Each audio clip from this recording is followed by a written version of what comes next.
नमस्कार। मैं doctor Manju Jain, retired associate professor मोमेसन सेन डिग्री कॉलेज कानपुर। मैं पिछले कई महीनों से धर्म मार्ग नामक शीर्षक के अंतर्गत आध्यात्मिक और धार्मिक प्रसंगों को लेकर, विचारों को लेकर के, छोटे छोटे टुकड़े को लेकर के मैं वीडियोज़ आप तक पहुंचाती हूं, जिसमें कि संदेश मेरा ये छुपा होता है कि यदि प्रत्येक व्यक्ति मानव धर्म मार्ग को अपना ले, यानी सच्चरित्रता से रहे, ईमानदारी से रहे, भ्रष्टाचार से दूर रहे, अपराध की प्रवृत्ति पाप है या पाप पुण्य के अंतर को समझे, अच्छे बुरे के अंतर को समझे, तो निस्संदेह उसे एक सही मार्गदर्शन मिलेगा और वो सही मार्ग पर चलेगा, भटकेगा नहीं। तो इसी कड़ी में, श्रृंखला में मैंने एक शीर्षक आपके लिए निकाला है, जो है विद्या की महिमा, और इसको हम तक लाए हैं कृष्णकांत वैदिक जी। वैदिक जी, आपका बहुत बहुत नमस्कार और शुक्रिया कि आपकी बात मैं जन जन तक रख रही हूँ। तो विद्या तो आप लोग जानते ही हैं, है ना। जब परीक्षा होती है तो विद्या बहुत ज़्यादा काम आती है, पढ़ना है और उसके लिए सरस्वती पूजा भी करेंगे, मंदिर भी जाएंगे, रिज़ल्ट के टाइम हम भोग भी लगाएंगे। जी हाँ, वही विद्या है। लेकिन विद्या कई तरीके की होती है, व्यवहारिक, अव्यवहारिक, बौद्धिक, अबौद्धिक, या हम किसको क्या दे रहे हैं, कितना ज्ञान बांट रहे हैं, ये होती है और उसकी महिमा अपरंपार है।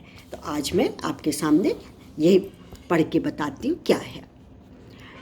जिससे समस्त पदार्थों के यथार्थ स्वरूप का बोध हो वह विद्या कहलाती है, और जिससे तत्स्वरूप की जानकारी न हो वह अविद्या है। मुंडकोपनिषद के आख्यान में अंगिरा ऋषि ने शौनक जी को बताया कि संसार में दो प्रकार की विद्याएं होती हैं, अपरा और परा।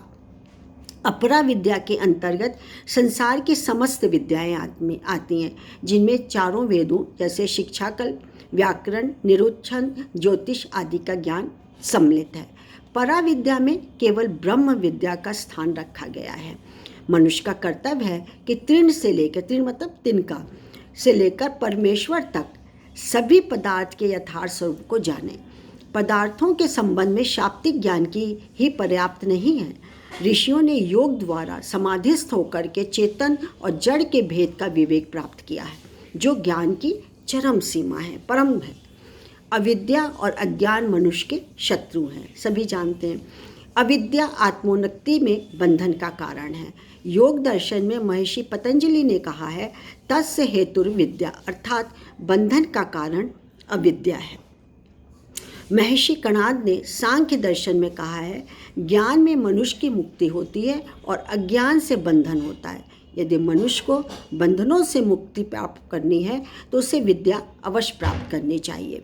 महाभाष्य के अनुसार 4 प्रकार से विद्या प्राप्त करने के लाभकारी होते हैं, या 4 तरीके के हमारे लाभान्वित कर सकती हैं।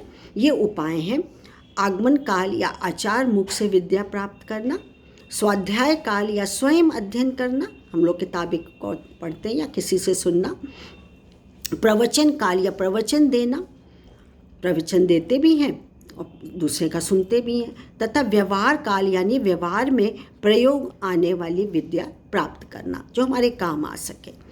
मनुस्मृति के अनुसार विद्या और तप से मनुष्य की आत्मा और ज्ञान से बुद्धि शुद्ध होती है। यह ऐसा अक्षय कोश है जो दान देने से नित्य बढ़ता है। न इसका भार है, न इसको कोई चुरा सकता है और न ही इसे बांटा जा सकता है। इसका कोई मोल नहीं है, कोई तोल नहीं है। भृतृहरि के अनुसार विद्या मनुष्य के रूप सौंदर्य को बढ़ाने वाली है। यह छिपा हुआ धन है। परदेश में विद्या ही बंधु होती है। विद्या सबसे बड़ी देवी है। राजाओं में विद्या की पूजा होती है, न कि धन की। योग पदार्थों को देने वाली, यश का विस्तार करने वाली, भोगों को प्राप्त करने वाली, सुख प्रदान करने वाली विद्या है। यह गुरुओं की भी गुरु है। विद्या मनुष्य को विनम्रता प्रदान करती है। धन से धर्म की प्राप्ति होती है, जिससे सुख प्राप्त किया जाता है या सुख प्राप्त होता है। तो अच्छा लगा हो तो ज़रूर आगे सरकाइएगा, लाइक और शेयर करिएगा। तब तक के लिए मुझे आज्ञा दीजिए। नमस्कार, थैंक यू।